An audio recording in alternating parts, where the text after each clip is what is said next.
নমস্কার বন্ধুরা, গ্রাম পঞ্চায়েতের কর্মী নিয়োগের আবারও একটি নতুন ভিডিও নিয়ে হাজির হয়ে গেলাম আপনাদের মাঝে। পশ্চিমবঙ্গে 23টি জেলাকে কেন্দ্র করে করা হচ্ছে এই কর্মী নিয়োগ। জানা গিয়েছে যে 6,652টি শূন্যপদে নিয়োগ করা হবে এই কর্মীদের। আজকের ভিডিওতে আমরা জেনে নেব কোন জেলায় কতগুলো করে কর্মী নিয়োগ হচ্ছে। এবারে গ্রাম পঞ্চায়েত দপ্তরের জেলাভিত্তিক লিস্ট কিন্তু প্রকাশ্যে এসে গেছে, তাই কোন জেলায় কতগুলো পদ রয়েছে এই সমস্ত তথ্যগুলো নিয়েই আজকের আমাদের এই ভিডিওর আলোচনা। তাই আমাদের ভিডিওটিকে না কেটে সম্পূর্ণ দেখার অনুরোধ রইল। নমস্কার বন্ধুরা, এ টু জেড স্কিম ইউটিউব চ্যানেলে আপনাদের স্বাগত জানাই।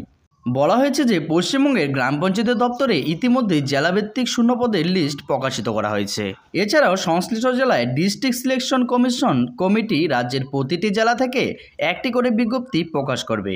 আজকের ভিডিওতে দেখুন আপনার জেলায় কতগুলো শূন্যপদ রয়েছে, কোন জেলায় কতগুলো শূন্যপদ এবং বয়স, আবেদন পদ্ধতি কিভাবে, এই রেজিস্ট্রেশন করার পরে কি করতে হবে। একটি ওয়েবসাইটে আবেদন করতে পারবেন না, জেলাভিত্তিক ওয়েবসাইটে আবেদন করতে হবে। বিস্তারিত তথ্য জানতে আমাদের ভিডিওটিকে না কেটে সম্পূর্ণ দেখুন। কোন জেলায় কতগুলো শূন্যপদ রয়েছে সেটা দেখে নিন এক নজরে, এবং আপনার জেলায় কতগুলো শূন্যপদ রয়েছে কমেন্ট বক্সে অবশ্যই জানাবেন। বাঁকুড়াতে রয়েছে 660টি, দক্ষিণ 24 পরগনায় 516টি, হুগলিতে রয়েছে 606টি, উত্তর 24 পরগনায় 566টি, পশ্চিম মেদিনীপুরে 560টি, পুরুলিয়ায় রয়েছে 405টি, আলিপুরদুয়ারে 181টি, বীরভূমে রয়েছে 147টি, কোচবিহারে 200টি, দক্ষিণ দিনাজপুরে 184টি, দার্জিলিংয়ে রয়েছে 366টি, হাওড়ায় রয়েছে 442টি, জলপাইগুড়িতে রয়েছে 146টি, ঝাড়খণ্ডে রয়েছে 225টি, কালিম্পংয়ে রয়েছে 169টি, মালদায় রয়েছে 138টি, মুর্শিদাবাদে 178টি,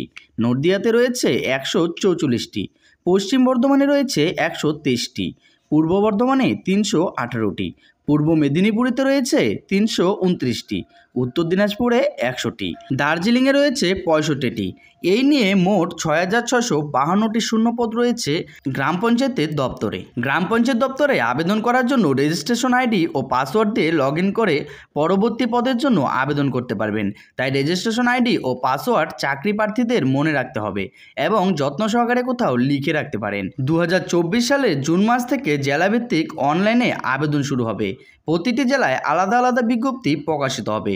পশ্চিমবঙ্গে 23টি জেলায় একসঙ্গে আবেদন শুরু হবে না। তো বন্ধুরা, এই ছিল গ্রাম পঞ্চায়েত দপ্তরে কর্মী নিয়োগের একটি গুরুত্বপূর্ণ আপডেট। ভিডিওটিকে সম্পূর্ণ দেখার জন্য অনেক অনেক ধন্যবাদ।